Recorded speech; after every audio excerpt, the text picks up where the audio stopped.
এদিকে আসেন, সামনে আসেন, আমাদের ক্রসকেটার সামনে আসেন।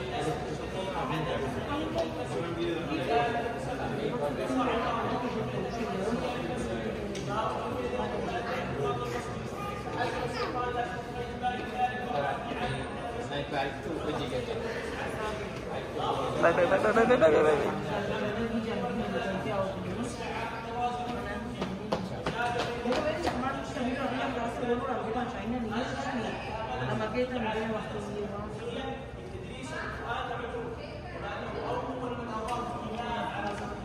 এই যে প্রথমে নবীজির ঘরের সাইজ কতটুকু এটা এখানে দেখাবে, আর এরপরে অন্যান্য স্ত্রীদের কবরও ওই যে সাদা সাদা যে ব্লক করতেছে ওইগুলি অন্যান্য স্ত্রীদের কবর, কিন্তু নবীজি ছিলেন মূলত ওইটাকে। ওইটা মা আয়েশা রাদিয়াল্লাহু তাআলা আনহার ঘর ছিল ওইটা।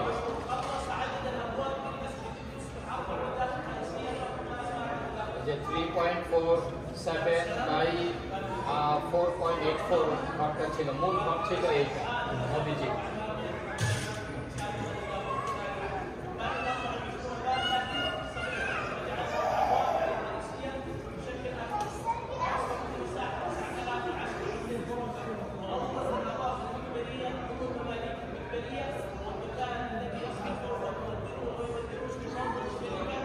মসজিদ যখন পাকা করা হয় তখন নবীজির ঘরটাকেও ব্যবহার করা হয়।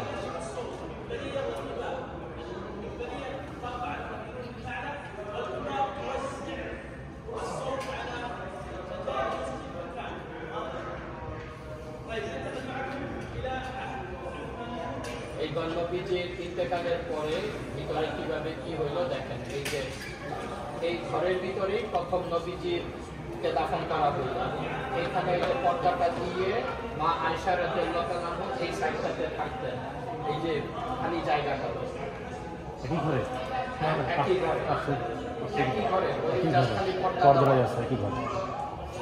এবার সেকেন্ড স্টেজে যখন আবু বকর সিদ্দিক রাদিয়াল্লাহু তাআলা আসলেন, ওনাকেও তখন এই যে পাশে দাফন করা হইল এবং পর্দাটাকে আবার সরাই দিয়ে মা আয়েশা এই খালি জায়গাটাতেই থাকলেন।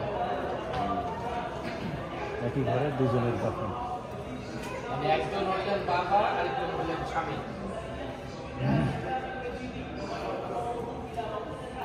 এইবার কিছুদিন পরে হযরত ওমর রাদিয়াল্লাহু তাআলা যখন ইন্তেকাল করলেন, মূলত ওই জায়গাটা মা আয়েশার জন্যই মা আয়েশা চাইছিলেন, কিন্তু ওমর রাদিয়াল্লাহু তাআলা মনের ইচ্ছার কারণে এই যে 3 নাম্বার কবর, প্রথমে হলেন নবীজি রাসূল সাল্লাল্লাহু আলাইহি ওয়াসাল্লাম, মাঝে আবু বকর সিদ্দিক রাদিয়াল্লাহু তাআলা আনহু, আর ওমর রাদিয়াল্লাহু তাআলা আনহু। এখন ওমর রাদিয়াল্লাহু তাআলা আনহু আসার পরে তিনি আর পর্দা দিয়া থাকেন নাই, তখন তিনি ব্রিকের ওয়াল করে ফেলছেন। তিনি বলেন যে এতদিন একজন ছিল আমার স্বামী, আরেকজন ছিল আমার পিতা, এই জন্য আমার পর্দার কালার ছিল না। এখন যেহেতু ওমর রাদিয়াল্লাহু তাআলা আনহু চলে আসছে, এই জন্য তিনি বলছে কি ওয়াল তুলে দিচ্ছেন পর্দার বদলে, কাপড়ের পর্দার বদলে দুটো ওয়াল দিয়ে দিচ্ছে। এখন একটা জানালা রাখছিলেন, মাঝে মাঝে দেখতেন, তো ওইটাও কিছুদিন পরে বন্ধ করে দেন। এখন শুধু এই 3টা কবর নিয়েই ইন্ডিভিজুয়াল এই ঘরটা। তারপরে কিছুদিন পরে ওই পাশের ঘরটাতে ছিলেন মা আয়েশা রাদিয়াল্লাহু তাআলা আনহা, পরে ওইটাও চলে যান।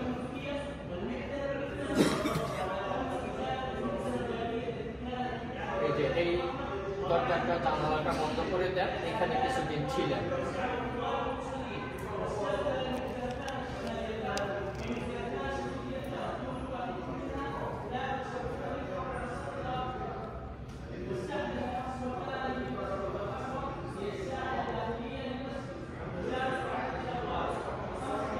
এরপরে 88 হিজরিতে এই যে এইটা যখন করা হয়, এই যে পাতা, আগে তো ওই যে খেজুর গাছের আর ওয়ালের ব্রিকের ওয়াল ছিল, এই যে এইটাতে এখন মসজিদের ভিতরে নিয়ে যাওয়া হয় এবং এই পুরাতন ইয়াটাকে ভেঙে খুব মজবুত ইয়া করা হয়। এই যে পাকা ওয়াল করে একদম মাটি থেকে ছাদ পর্যন্ত।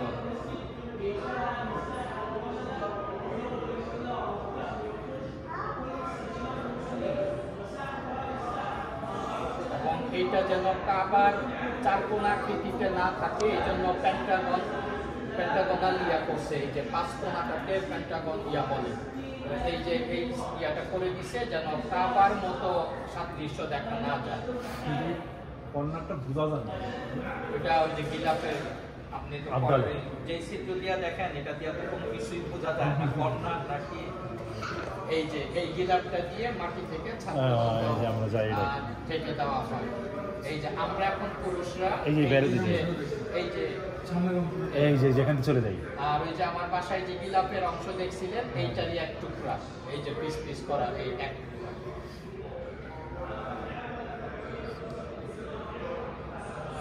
এখন ওই যে আরো বোঝা যায় না কেন, ওই যে গিলাফটা দিয়ে একেবারে ঢাকে ফেলছে তো এই কারণে অতটা বোঝা এই যে যায় না। আমরা এটাই করছি।